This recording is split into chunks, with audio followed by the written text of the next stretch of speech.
ഖുർആനിൽ നിന്ന് ജനങ്ങളുടെ ശ്രദ്ധ തിരിക്കുന്ന വിനോദങ്ങൾ അവയിൽ ജനങ്ങളെ തളച്ചിടുക എന്നതായിരുന്നു ഈ കാലഘട്ടത്തിൽ വ്യാപകമായി ഉപയോഗിക്കപ്പെടുന്ന വഴികളിലൊന്നാണ്.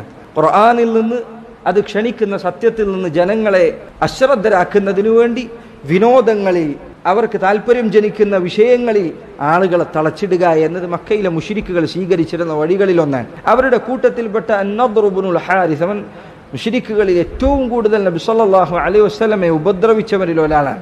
ഹീറ എന്ന പ്രദേശത്ത് കുറച്ചു കാലം താമസിച്ചിട്ടുണ്ട്. അത് പഴയ കാലഘട്ടത്തിൽ ജാഹിലിയ രാജാക്കന്മാർ അവർ താമസിച്ചിരുന്ന കേന്ദ്രമാണ്, വലിയ സമ്പത്തുള്ള കേന്ദ്രങ്ങളിൽ ഒന്നാണ്. അവിടെ താമസിച്ച് റോമക്കാരിലെയും പേർഷ്യക്കാരിലെയും രാജാക്കന്മാരുടെ ചരിത്രങ്ങളും അവരുടെ പഴംപുരാണങ്ങളും ഒക്കെ ഇവൻ കേട്ടിട്ടുണ്ട്. അപ്പോൾ അവരുടെ കഥകൾ ഇവൻ അറിയാം. അങ്ങനെ ഇവൻ മക്കയിൽ നബി സല്ലല്ലാഹു അലൈഹി വസല്ലമ നിയോഗിക്കപ്പെട്ടപ്പോൾ അള്ളാഹുവിൻ്റെ റസൂൽ സല്ലല്ലാഹു അലൈഹി വസല്ലമ സഹാബികൾക്ക് ദീൻ പറഞ്ഞു കൊടുക്കുന്ന സദസ്സുകളിൽ അവൻ പോയിരിക്കും.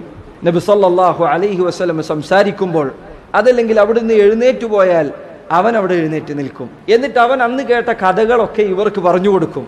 ഈ കഥകളെല്ലാം പറഞ്ഞതിന് ശേഷം അവൻ ജനങ്ങളോട് ചോദിക്കും, ബിമാദാ മുഹമ്മദുൻ അഹ്സനു ഹദീസൻ മിന്നി, മുഹമ്മദാണോ ഞാനാണോ ഏറ്റവും നല്ല വർത്തമാനം പറഞ്ഞത്? മുഹമ്മദിൻ്റെ കഥയാണോ എൻ്റെ കഥയാണോ കൂടുതൽ രസം? ഇങ്ങനെ അവൻ മക്കയിലെ മുശ്രിക്കുകളെ ഖുർആനിൽ നിന്ന് ശ്രദ്ധ തെറ്റിക്കുന്നതിനു വേണ്ടി ഈ രൂപത്തിലുള്ള കഥകൾ പറയും. ഈ കാലഘട്ടത്തിലും നിങ്ങൾ നോക്കൂ, ജനങ്ങളെ ഏറ്റവും അധികം ദീനിൽ നിന്ന് അകറ്റുന്ന വഴികളിലൊന്ന് സിനിമകളും സീരിയലുകളും ടിവികളിലുള്ള വിനോദ പരിപാടികളും മറ്റുമാണ്. ജനങ്ങൾ അതിൽ തളച്ചിട്ടിരിക്കുകയാണ്. അതുകൊണ്ട് അവർക്ക് സംഭവിച്ചുകൊണ്ടിരിക്കുന്നതിന് കൂടുതൽ ഉപദ്രവമാണ്. ഭാവനാ ലോകത്തൊരു ഉപകാരവുമില്ലാതെ ഒരു ഖൈറുമില്ലാതെ അവരുടെ ജീവിതത്തെ തിരിച്ചുവിടുന്ന ഒരർത്ഥവുമില്ലാത്ത കാര്യങ്ങൾ അവരെ തളച്ചിടുക എന്നുള്ളതാണ് സംഭവിച്ചുകൊണ്ടിരിക്കുന്നത്. നോക്കൂ നിങ്ങൾ, അവരെ പൈസ തട്ടിയെടുക്കുന്ന അവർക്ക് യാതൊരു ഉപകാരവും ചെയ്യാത്ത സിനിമാ നടന്മാരും നടിമാരും അവരുടെ ഇടയിൽ വരുന്നുണ്ടെന്ന് അറിയുന്നുണ്ടെങ്കിൽ ഈ പാവം മിസ്കീന് അവനെല്ലാം ഒഴിവാക്കി അത് കാണാൻ പോവാണ്. ഇവനൊരു നോട്ടം കാണാൻ വേണ്ടി അവൻ്റെ പൈസ കൊടുത്തിട്ടാണ് ഇപ്പം ഇത്രയും വലിയ പൈസക്കാരനായത്.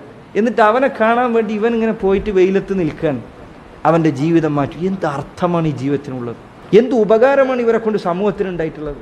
നാട്ടിൽ കൊലപാതകങ്ങളും തിന്മകളും തോന്നിവാസങ്ങളും വർദ്ധിപ്പിക്കുക എന്ന് എന്ത് ഉപകാരമാണ് ഇവരെ കൊണ്ടുണ്ടായിട്ടുള്ളത്? സമൂഹത്തിന് എന്ത് ഹൈറാണ് ഇവരെ കൊണ്ടുണ്ടായിട്ടുള്ളത്?